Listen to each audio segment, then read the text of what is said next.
Cette vidéo a pour but de vous montrer la qualité du palmier que vous devez utiliser pour une bonne production de lave. Pour produire des laves de qualité, des laves naturelles avec le cœur de palmier. Voici le palmier en quelque sorte.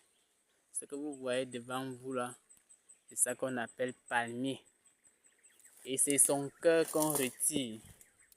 On enlève cette peau dure. Cette peau. On enlève juste cette peau dure. Maintenant, c'est l'intérieur qu'on prend pour utiliser pour avoir des laves de qualité. Maintenant, c'est pas tous les cœurs de raffia qu'on utilise en quelque sorte. On n'utilise pas tous les palmiers. Vous avez devant vous là un palmier. Ce palmier a plus de 3 mètres de hauteur. C'est ce genre de palmier qu'on utilise pour avoir de bons résultats. Et lors de la récolte, vous commencez la récolte d'ici. Vous commencez la récolte ici en bas jusqu'à arriver à un niveau vers le haut. Vous laissez 1 mètre avant les feuilles, avant les branches là. Vous laissez 1 mètre. À moins d'1 mètre, la partie qui suit n'est pas utile. C'est utile, mais ça ne va pas vous donner de bons résultats. C'est cette partie qui produit l'eau. Avec le cœur de raffia, avec le cœur de palmier, on n'a pas besoin de percer les bacs.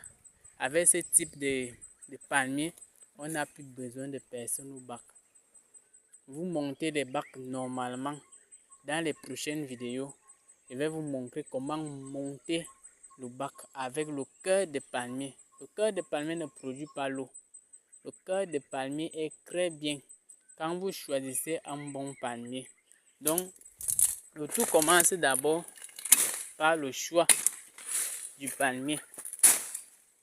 Choisissez un palmier mature. Un palmier qui a plus de 3 mètres de hauteur.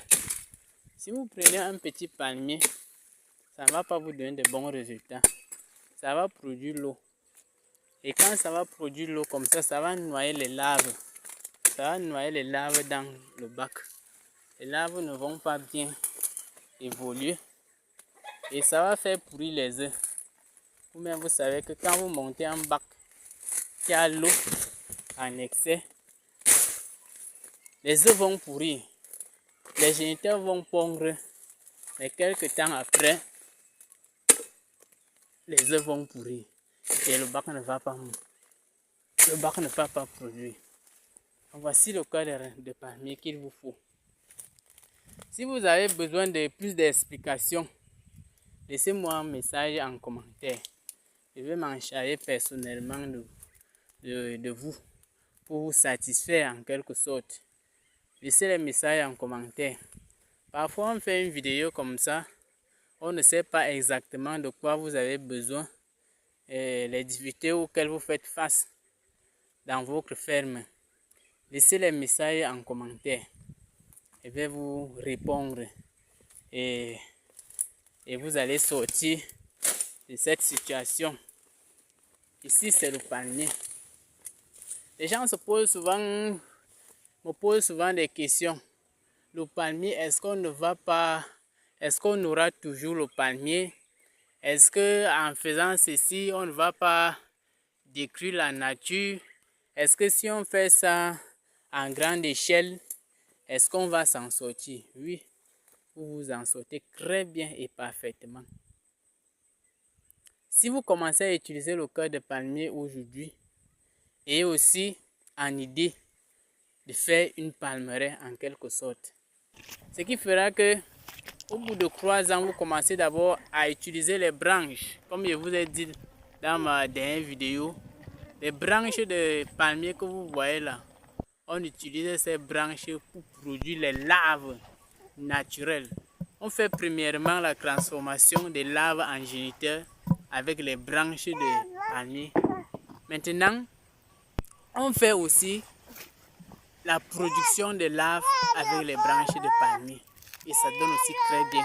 Et je vous rappelle que les branches de palmier donne plus que les branches plus que le cœur de palmier. Le cœur produit moins, mais les branches produisent encore plus. Donc, lorsque vous faites votre palmeraie, vous commencez d'abord à utiliser les branches. Vous commencez par les branches qui donnent très bien.